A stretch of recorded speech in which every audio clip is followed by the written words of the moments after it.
What is up, everyone, and welcome to another JellyPod episode. I'm here with Jamie today, one of the OG artists for a lot of different collections on Ordinals. He first had started Yelo, which was kind of their Genesis pass, and then he went on to do a couple other collections, such as Ordlinks, which did a bunch of cool stuff with cursed inscriptions and yin yang that we'll all get into over this podcast.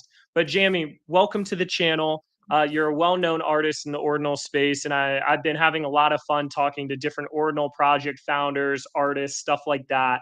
But dude, you want to, I guess, to start us off here, did you want to go over sort of your Web3 journey and background of how you even got into, making art on Bitcoin now? Yeah, and thanks for the great intro. So, how I started, like, I actually started as a collector on Ethereum because I saw like NFTs, like I think when Bored Apes was minting, and I looked at Bored Apes and I was like, wow, I don't want to buy a Bored Ape. It's 200 something bucks. I looked at the website, looked cool, but I was like, okay, I want to create something myself if I'm gonna do that. But then I looked into some websites and it looked like, creating a collection, I didn't know how to do that kind of stuff with code and everything. So I just gave up and I started like just collecting, like doing whitelist grinding and stuff, and then becoming a part of communities, really learning before I even became a founder, especially like I never did anything on any other blockchain except for Bitcoin. So it was basically just probably like yeah, like more than a year as a collector, having big losses, big wins as well. My first collection that I minted on Ethereum was Invisible Friends. Really hard Oh, whitelist to get. wow. Yeah. That one was extremely difficult and it was like overhyped. So many people, but I ended up getting like a whitelist spot, so I got like a message. I was really happy, but I really thought it would be like CryptoPunks. So I held it for a year, and I really respect like it was done by an artist. And I was like, okay, this is great. There's going to be a lot of building and stuff, but obviously, things didn't go great with that project. But it was a good experience, being in that community, and then buying other collections. I think I bought a Clonex, kind of at the top. And this was all like me just Yes. making money from zero, just by being in NFTs at the time. It was really hyped at that market.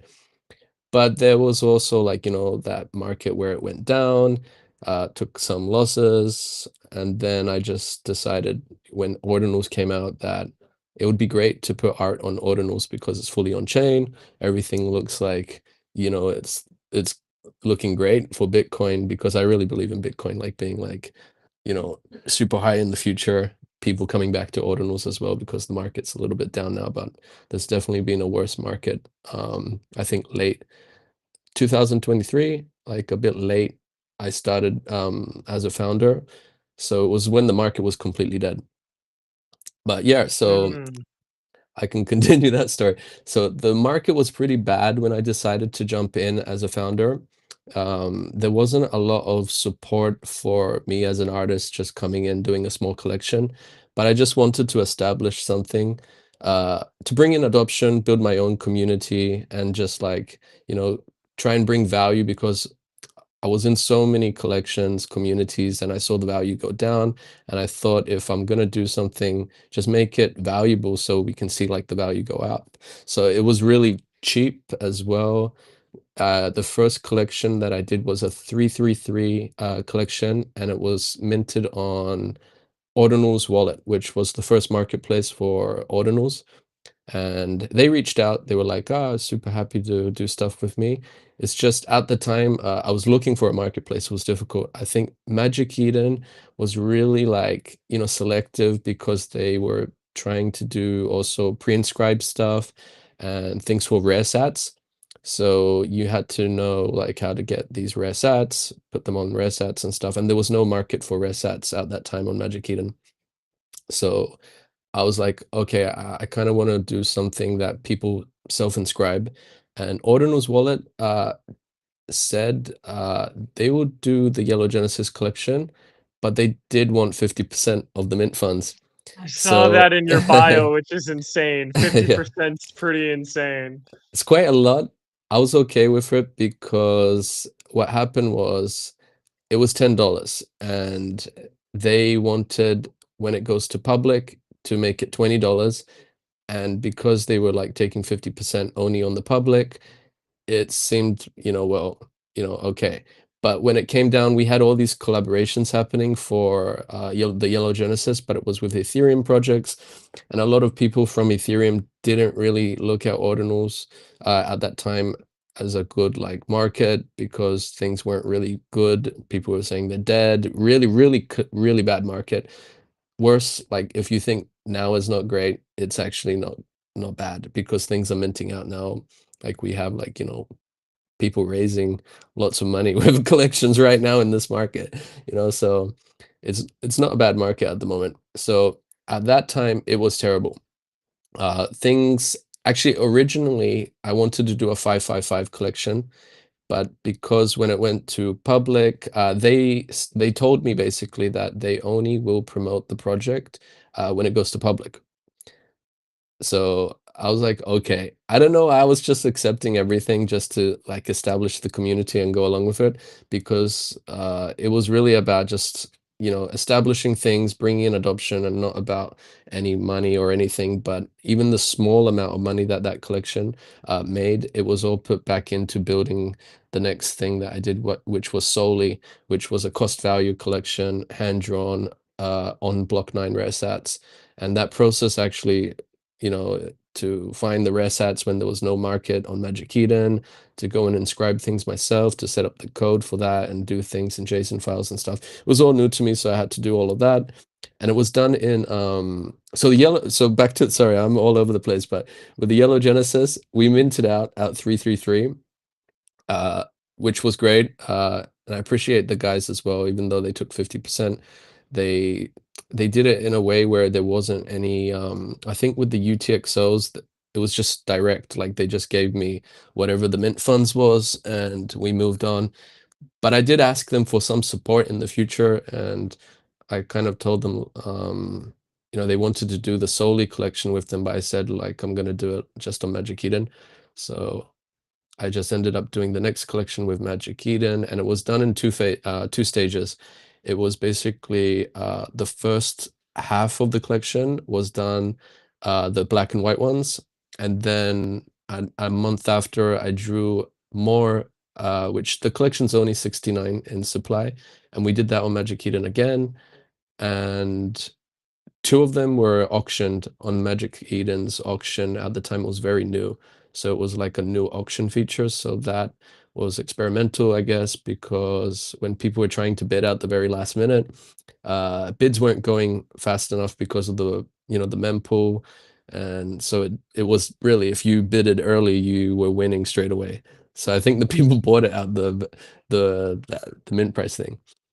The mint price to the auction, which I think it was uncommon sats as well. So whatever I paid for the uncommon sats, it's basically what the auction started out. I think even a little bit less because rare sats at that time for uncommon, I think it was like $250, which right now I think Wow. they've dropped. Yeah. I see things going for rare sats well in the future. It's just, that market before the Magic Eden market had these rare sats, there was like no market. So people were actually making their own markets on like smaller sites and things were more expensive. I think Block 9 at that time, I was paying close to $25 for each one. And then the inscription fees and everything. So it came at around $30 to do a solely just inscribing it myself. I gave it to people at cost value, and it was all done like for the Genesis collectors of the collection. They were really happy, hyped about it, and I think we had none listed on the first day, and very very few like listed after, and the value's only gone up on that collection, which is really great. Same with the Genesis collection, from being a $10 whitelist mint and public $20, it's now like over $100, which is still great. So, Oh, and dude, that's awesome. So basically, to kind of summarize your story so far, you were in crypto and NFTs for a while. you saw Bored Ape at $200 and thought it was expensive, which is, Yeah, in hindsight is crazy, right? Because I think they hit $200,000 at, at one crazy. point. I remember seeing those too and being like, at the time there was so much speculation and like lack of knowledge of what was actually going on that it was really hard to actually see in that moment. Um, but you were kind of playing around with NFTs for a while, and then you as an artist, you were like, "Oh, it'd be cool to do something," but you were kind of just investing and like seeing how things worked. But then the moment you saw ordinals, you were like, "Okay, it's go time. This is what I want to get into." Yeah, so that's basically how it happened. I mean, I was collecting crypto before NFTs, especially I sold Cardano when it was at $3. So I took like a win Nice there. play. Nice Yeah. play. And then I kind of like got into the NFTs, and it all happened because Bored Apes, I was looking at the website. I was looking into it when it was minting and it wasn't minting out and stuff. And after 6 months or something, I see it just on my feed again on TikTok, like, oh, people making so much money. I'm like, wow, I need to check this out again by buying NFTs this time because I tried, checking how I could put NFTs on the market. And I think it was Mark Cuban's site, Mintable or something. At that time, I looked at it and it was just, people kind of like putting 101 pieces and stuff. But the whole collection thing was like, I didn't know how to do it. So it was kind of, I needed to gain the knowledge. And then slowly, yeah, ordinals, it was basically, to generate art and all of these things. I had to learn them myself. And it was a good experience to get to where like Ordlinks was created after. But the Soli collection, like, yeah, that one, I don't know if I finished off with that, but that went really well.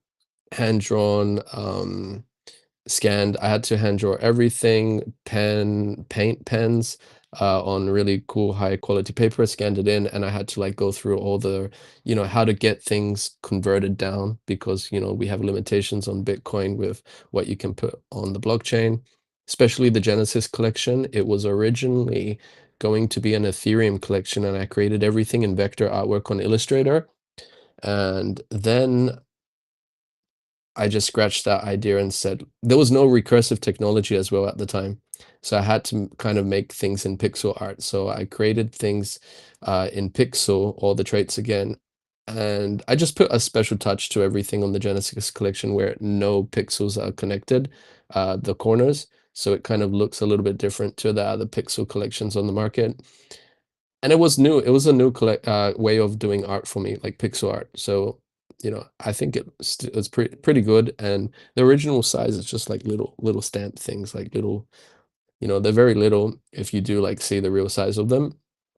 But yeah, then Soli was a really cool. I wanted to put out more of my kind of like hand drawn painting stuff out, which had to be minimum still. That's why it's just really Which minimum. there's one in the background right now, right? Right Yeah, on yeah. behind your head. Yeah. I got another one in the other room as well.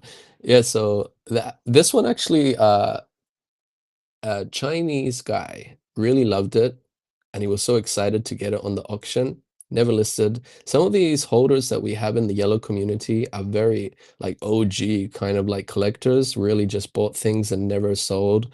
And yeah, it's nice. We have a really good community as well. So if anyone ever wants to check out, like the Yellow community, you're always welcome to come in.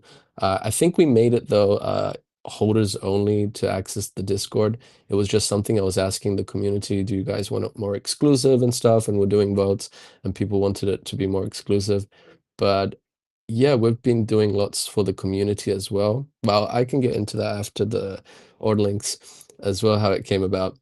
So Ordlinks was like, I wanted to do a 10K collection on Bitcoin. I felt like I want to do something. So I was going through all different kind of concepts, and I was just drawing and doing stuff on the PC. And I thought like at the time, I really needed to find a way to put things and be really efficient because things were going high with the BRC20 mints. Things were pumping like the mempool going crazy. And I had to find like a way to make it really affordable for like people that want to mint, because if you're gonna go mint and there's like, gas fees and the market's really $500 bad. transaction fee. Yeah. Yeah, it was terrible. And so I was just looking how can I make these files really small. So I went into a process where inside Photoshop, there's a few settings that you can like adjust, make things really minimal, and then also you use a third-party website as well to convert even further down the files. And then after it was very small, it was like 156 bytes and a little bit lower some. I think the whole 10K collection is just 1 megabyte and 1.42 ekin file size, and it's not recursive as well. So it's really For it's 10,000. yeah, it's the most efficient, smallest collection from the non-recursive. Like recursive collections, you can get really efficient. I think people can do like really crazy stuff with recursive, but for non-recursive, like self-contained, fully on chain, recursive is on chain as well, like everything's on chain, but like as a self-contained inside the Satoshi, it's Ordlinks has it. And the Ordlinks have the yin yang, which you mentioned as well. It came after just it manifested basically with the name being a link. So Ordza, we minted on Ordza. At the time, Ordza had no fees at all, no platform fees. So it just made a lot of sense to put it on Ordza, and they had a feature where you can actually pick what you want to mint. So I thought that was really cool. You know how I was watching one of your other podcasts and someone mentioned about Bitcoin punks that they had a website and you could pick what you want and everything. It was kind of like that where you could pick what you want. So it was all fair. So everything had no traits or anything, no metadata. I told people like, everything's a 101 and you can go pick whatever you want. So people had to click one by one and mint them out. Ordza did have some issues because there was a lot of people trying to mint and they had this anti-botting system where if you don't put the right settings for the mempool, it will kick it out and then other people have to wait and try and mint it. So it kind of had a slow process, but eventually everything minted out, which was great. And Ordza also had a thing where they were doing cursed inscriptions that come with your inscription. So they would inscribe a JSON file with kind of like some data that would tell you like it was on Ordzar and some other data about the Ordlink as well on there. So that was a cool feature that they had. And then obviously cursed inscriptions, they got like removed. You can't create them anymore because the founder Casey wanted to remove that, which was cool. And then I think they're capped out 470,000 cursed inscriptions. I'm not sure. And then yin yang, because the yin yang aspect is like if you have a cursed inscription and a normal inscription on the same Satoshi, they kind of have the concept of a yin yang inscription. So hopefully we do see a badge maybe on Magic Eden for it in the future. They have been updating a few things about um, reinscribing. Like if you go on Ordlinks right now, you can go down and it will show you the cursed inscription underneath. And when you go on the cursed inscription, it will show you the Ordlinks. And that's a cool feature. I think they will have like some sort of implementation for a badge in the future for sure. I've been talking to the guys and suggesting it. I think they will add it, which is cool. And there's only 70,000 cursed inscriptions to ever exist. I mean, sorry, not yin yang inscriptions, which is very, very cool. Can't be created anymore. And this is because, no cursed inscriptions.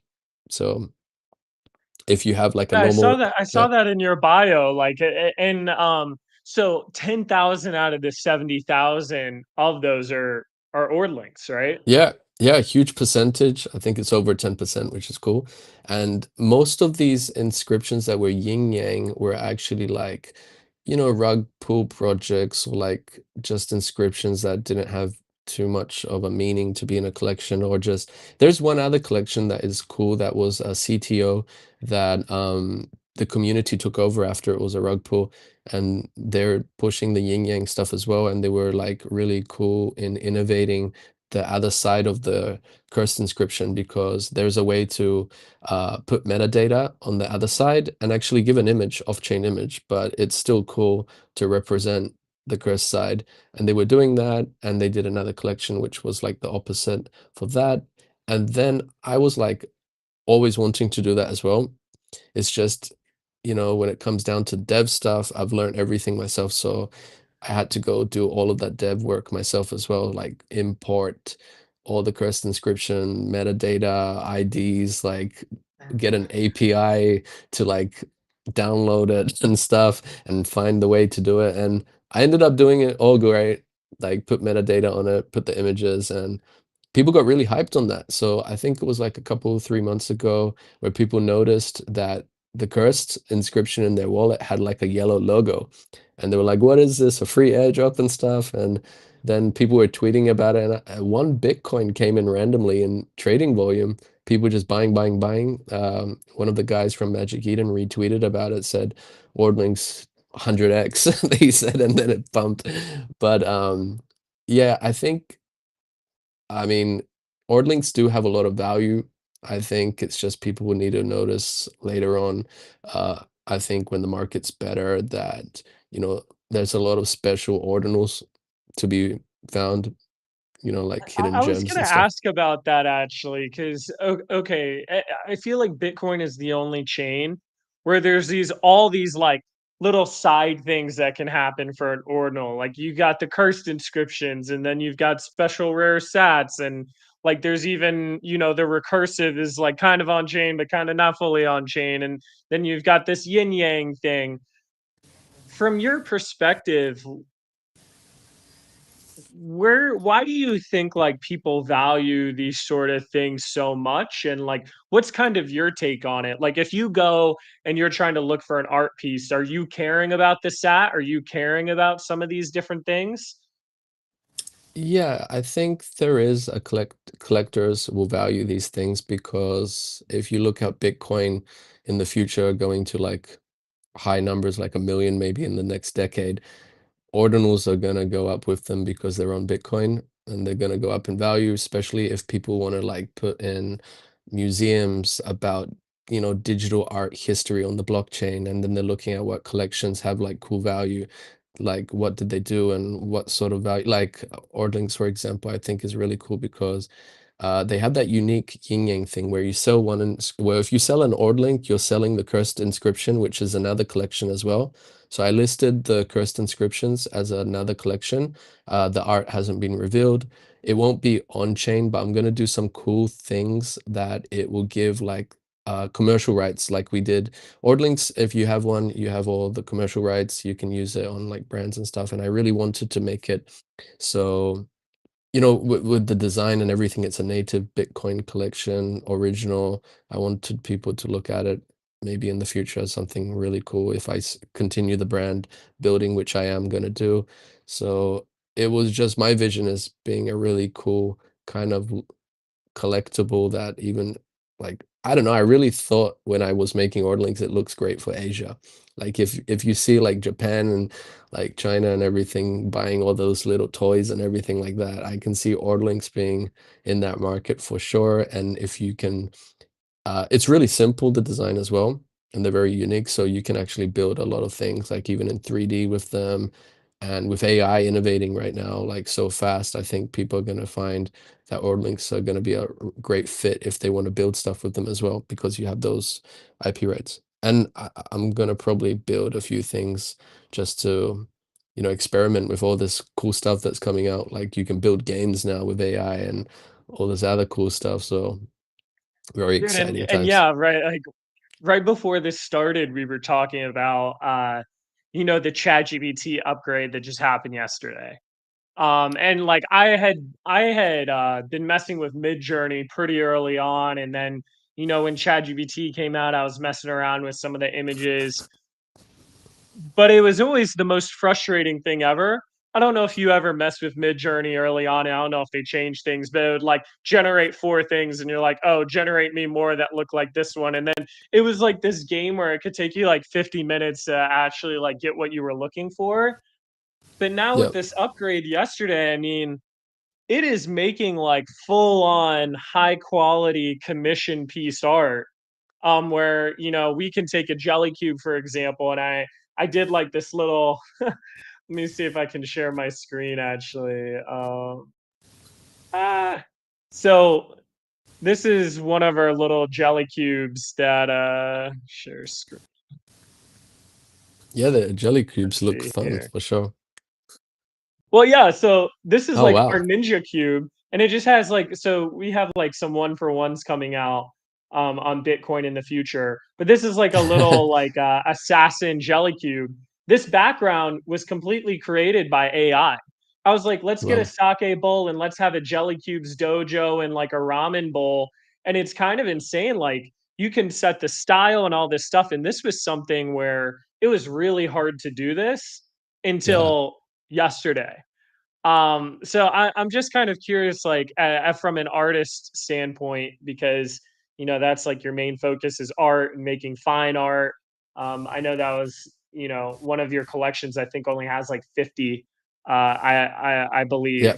Yeah, the hand 69 the drawn one. supply. Yeah, yeah. Oh, So 69, 69. But yeah, like what's your thoughts on like AI and where AI is yeah. going with art? Yeah, so like you said, like when Midjourney first came out, I wasn't so impressed and it wasn't that great. But now, if you look at things, I'm really hyped and excited because it comes down to like not AI taking your job. It's like the person using it for sure is going to be like the master behind things.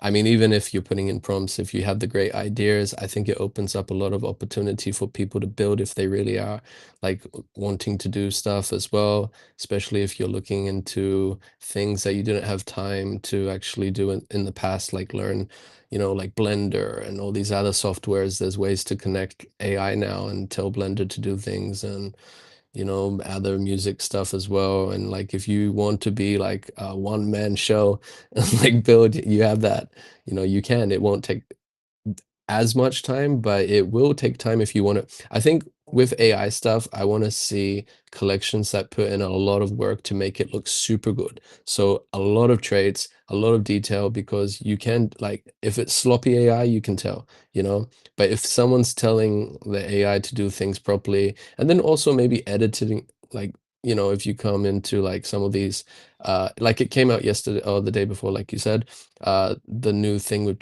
GPT-4 with the anime and all this other stuff. I was playing around with it today. It's great, but you have to like if you want to make a collection, I think there is still some work you need to put in, but it's very possible to do it, which is Yeah, amazing. so you're kind of taking the standpoint of, "Hey, this isn't necessarily something bad or, like, something you should hate as an artist, but just something you should use as a tool." Definitely.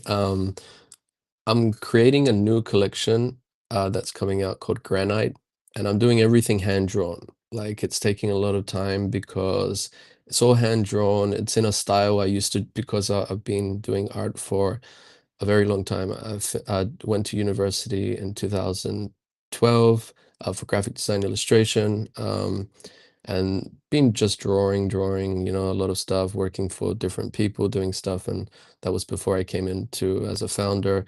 But yeah, I mean, now with this granite collection, I can see even AI won't be able to replicate the stuff I'm trying to do with just hand drawing.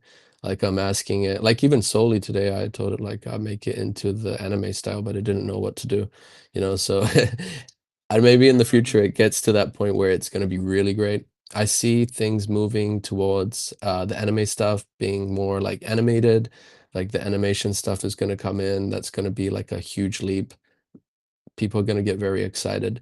And I think this is what's going to bring back a lot of people into ordinals and like NFTs and stuff just because they want to build. And there might be a collection that brings in a lot of volume because it did like something with AI or something really cool in general. And like, the game stuff that's being created with AI now, it's trending because people are looking at these things and being like, wow, this is created with AI, and it's getting like thousands of likes just and shares because it's fully AI. Like for mobile games, I think there's a lot of people playing games that are like mobile games and like desktop games right now because there's ways to do new things like with assets and stuff. And it's really, really cool stuff. I'm very excited. Like I've been on it like all day today, yesterday, the day before, connecting things, going through what's possible. Like, you can create things in 3D now, and you don't need to be a 3D artist. Oh Um, wow, you can do 3D too? I didn't know that. Wow. Yeah, you can do 3D. There's websites, there's different, like Blender is a 3D software. And to learn Blender, you need to take some time, but you can connect like Claude, this thing with the MCP thing, and you connect all of that and you just type prompts and it will create things for you.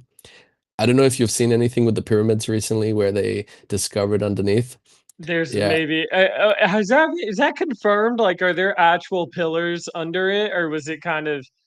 Yeah, Because so I saw like, aren't you doing something with your next collection, granite, something to do with Egypt, and this happened at the same time? yeah, so granite is gonna be based kind of like in Egypt about granite, the stone where they, were creating things with granite, which is pretty cool. And I'll definitely share more when I have more to share. But it's just a fully hand-drawn collection. It's based in Egypt. It's gonna have a lot of like different things. It's not gonna be like a religious project or anything, but it's gonna be a really cool project that you'll be looking at it like, oh, these are cool art pieces. Like, so I'm excited to put out that. With the, like the pyramids that you were saying. I don't know, maybe there is something more to it. I think there's some of those studies, I think just need to be more, uh, showing more data. I think they did show a lot, which people have been saying for a very long time that there's more maybe underneath.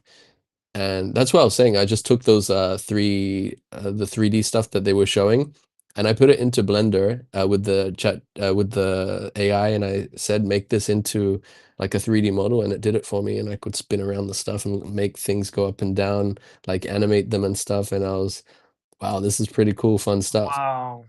Yeah, you can do the columns. So it has 8 columns underneath the pyramid with like spirals and stuff.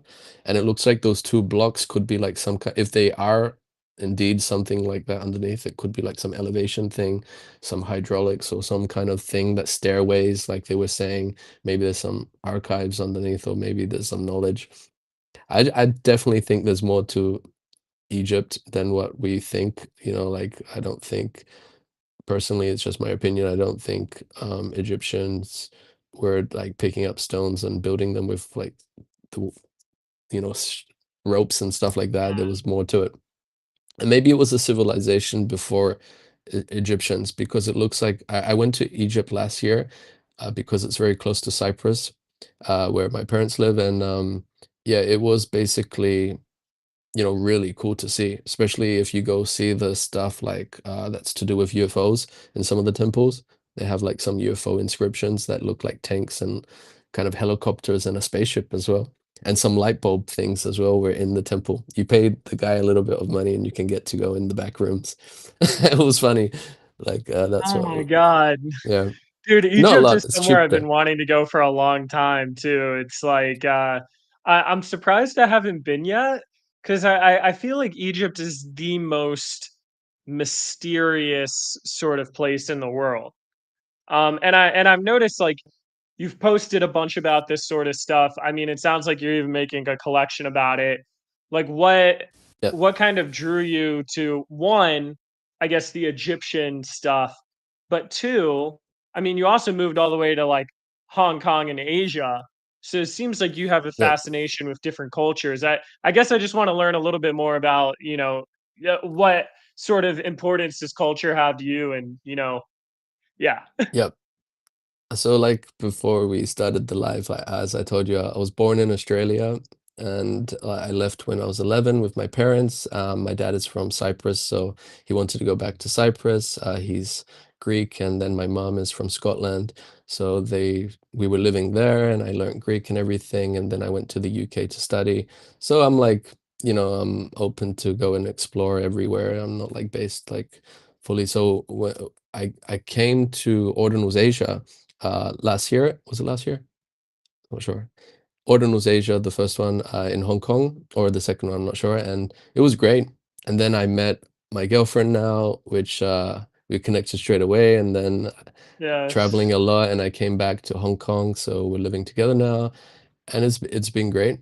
And then obviously I'm working on things here, and everything's really cool here because you can go and to these events that are happening all the time, art galleries and everything, and you can do a lot of networking because I haven't released anything since 2023. You know, there was a market.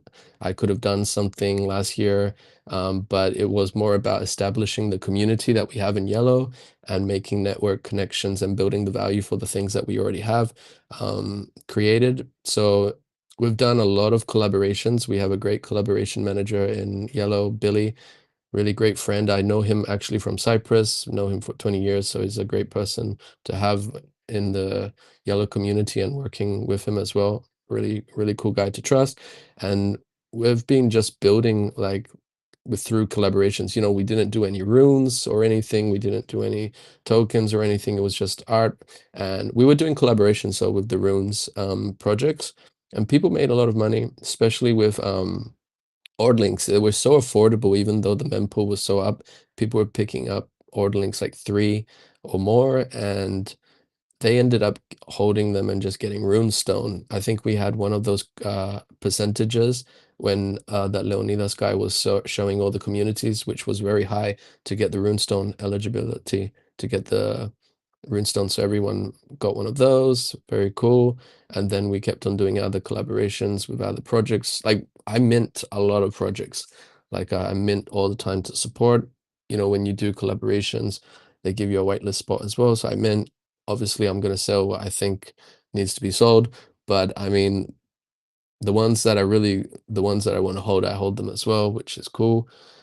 And yeah, I've been actually picking up a lot of Ordlinks myself as well because I was buying them like on the hype as well because I can actually see there's even more value hidden. Like with the efficiency, like I told you, the being the most efficient, I didn't even know that until I looked after into it.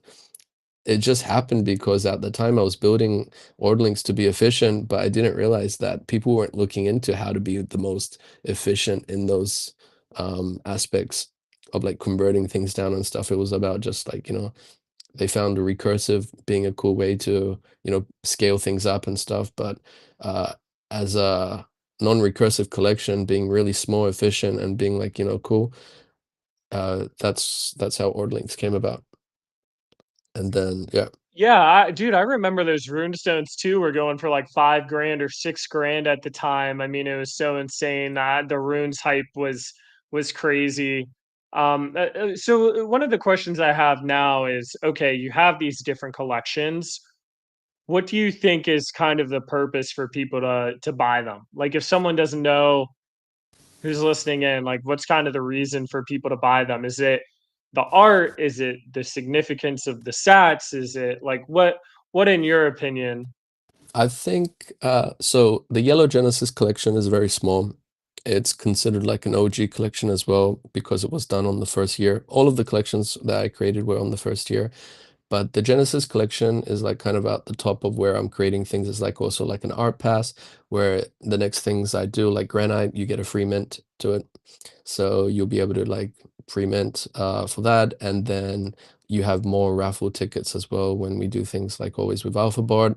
Um, especially if I continue building as an artist, like basically it's a brand that I'm building and everything is like a I just love everything that I'm creating right now, especially, you know, like going from Yellow Genesis to Soli to Ordlinks and to Granite right now. I'm very excited just to like, you know, innovate on the technology with art. So I guess this comes down to if you see it as collectible value as well, because I write all these things about Ordlinks, which take me a lot of time. And if you look into them, like, you know, about the efficiency and like the yin yang aspect being rare. And I think if people come back to ordinals after when there's a lot of like hype, people are gonna be scrambling to buy like things that are rare, you know, especially the indexing. I think indexing numbers are cool as well. But yeah, I think, you know, like I just want to build things that I feel like they're good. Like in terms of like I'll put an order link on a wall and it looks cool like in a piece of a frame, you know, and especially being on Bitcoin and stuff like that. I don't know. I just in the very, very beginnings of my art days, I didn't really like my art. You know, I've drawn so many things, but I didn't really like put it online. But yeah, I really like what I've created so far. The Genesis collection was very new to me doing pixel art, but like I said, I wanted to do something special with the pixels, so I made them all like in a way where they're connecting and no edges. That's like just a fine touch. But the granite collection is going to be something that's going to be really cool, I think. That's going to make people like look at all the collections again. It's just, yeah, I don't want to rush things. It's not about extracting money or anything. I really wanted to make things affordable and bring in adoption for ordinals. Because you hear people saying like, cheap, affordable mints are not great for the ecosystem, but I think it's the opposite. I think when the market was so bad and people saw an opportunity to get something that's cool, especially I think Ordza, they were thanking me and the guys were really nice. Also, when I met them quite a few times and they were, really, really appreciating that their degen platform at the time was minting all these things, but I wanted to do Ordlinks on them and they were like, this is great. Mm.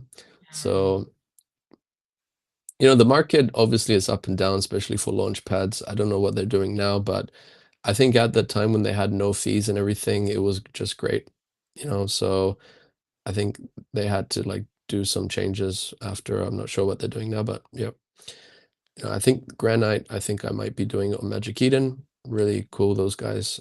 So might be doing it with Magic Eden, unless I can like just set up a Bitcoin node and do it myself, but that comes down to like just have like, It's you probably want better to let people, the to marketplace do mint it, to things. be honest, and like people are used to it, Yeah, nothing messes up. And but dude, I actually yeah, I think what's interesting with Bitcoin is you can marry the art and tech, where you can do some really cool tech and you can have these different sets and yin yang and cursed and like all of these yeah, different things that are almost like side quest in Bitcoin, but also marry that with really cool art that's on chain.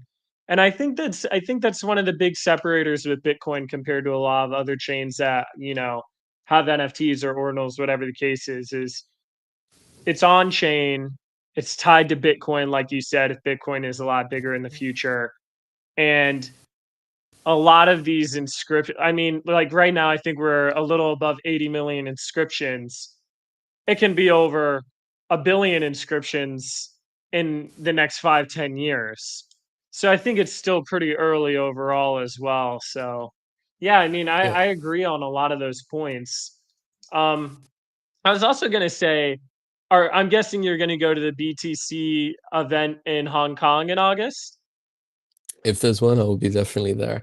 I went to quite a lot Yeah, of events last year, like uh not the recent NFT Paris, but I went to the previous one. I went to the Ordinals one, Bitcoin Amsterdam, and the Singapore inscribing. I think I heard you on another podcast you did that you went there as well. So we might have actually crossed describing paths. Atlantis. Yeah, I was there, but I don't know if we met or saw you, but I was there. It was cool, like to see the guys um, all there again, the guys that we met at the Ordinals Asia. And yeah, maybe next time I do a panel as well, if they do something. I think Nakib, the guy, he was saying something about a panel before, but I don't know, just went there as a participant to just, support and listen to other people at that time. So maybe next Dude, yeah, time. I mean, I'll see you. I think there is one in like there's one in Vegas late May, and then I think there's another one, like another large one in Hong Kong in August. So I've never been to Hong Kong. Think it would be Definitely, cool if to go and yeah, if yeah, you come, let's meet up, get a coffee, some dim sum. It's really, let's really, really do it, nice to man. explore. Let's Yep. do it. But Yeah, dude, so yep. man, I really just have like I guess like one more major question today. And that's where do you hope to see your projects in like the next 5 years? Ideally, Yeah, where do you hope to see your brand and projects? Yeah. I think I see them going very well, especially, just innovating on the technology, but I do want to do stuff with, the art, just building the brand. Like if things are coming out with AI and I'm innovating like to make games and stuff, and it's not just about like selling something to the community, but if I make an AI game with Ordlinks or something like Candy Crush or whatever, and it just gets super viral, like that's going to bring in adoption. you know, I'll be like, "Ah, I created this game and it's super cool and it was done fully with Grok." And then Elon Musk or some guy like retweets it, and then like people are looking at Ordlinks. I mean, that's Yeah. it, you know? Who knows? I mean, it's all about, for me, it's all about It could manifesting, and it's happen. been, It could happen. yeah, it's all about manifesting, just doing what you like and excites you, and then like, trusting that, you know, things are gonna work out for the better because you're just putting in the time and effort, because all of that energy has to go somewhere. What you put out will come back, you know. And yeah, who knows? Maybe they find an Ordlink on one of these Egyptian walls underneath those pyramids, and they'd be like, "Oh, what the hell is this?" And they start pumping the whole market after. Did you, like, sketch one in when you went to Egypt? No, no, I'm gonna respect the stuff. Yeah. I think you can't even touch the walls, I think, in those temples, because it's like, don't touch it. You might like destroy whatever's there. But Yeah, imagine, no. like, if you look at Ordinal's art and stuff, I mean, probably you won't see most of it as an inscription like on the wall for real, but probably maybe an Ordlink could be something that someone drew in the past. I'm just, I'm just saying some great stuff. Hey, let's Imagine there's one there, and then they find a whole bunch of them. They're like, "What the hell is going on here?" dude, that would be sick. But, man, Jamie, what a pleasure Yep. talking to you. I always love So talking to artists and stuff from Bitcoin. Been talked to a few people in the past couple weeks from Bitcoin doing different cool stuff. So, pleasure to know more and excited to see your Granite Mint coming up.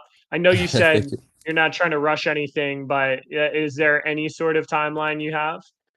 Definitely this year.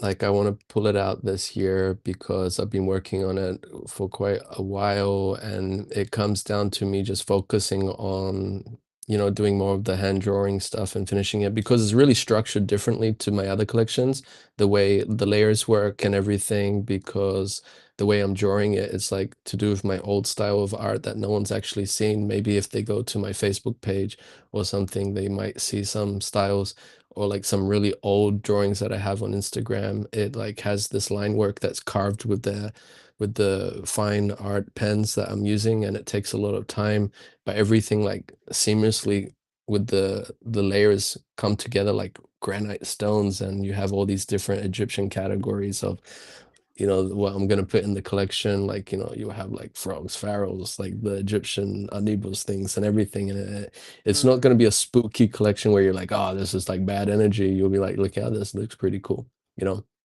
So I'm excited to put out more things, because when that comes out, there's gonna be more videos, there's gonna be more market. Right now, I haven't really put out anything.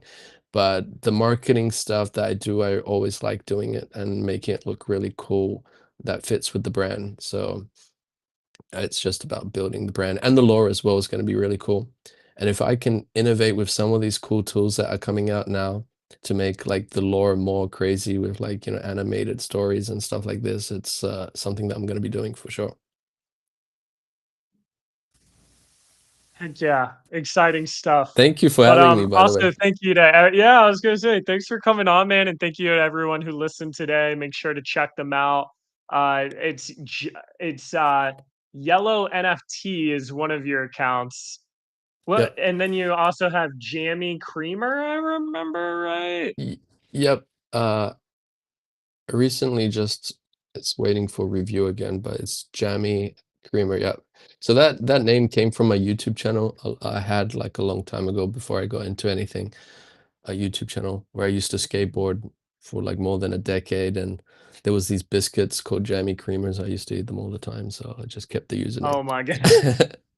But my real name is Oh, David, lord. so so yeah, I'm fully doxxed. Like, this not undoxxed if people do want to like look out more, like, you know, my background. It's definitely online. It's quite hot in Hong Kong right now, you know. I don't know where, if the weather for you is getting hot, but it's changed quite fast. It has, well, it's not too bad in Vietnam. Yeah, 78 Fahrenheit. I don't know Celsius to be honest, but it's not too bad yet. Um, but dude, thank you for coming on once again. Thank you to everyone listening. We have another JellyPod episode in about an hour for anyone that wants to tune into that.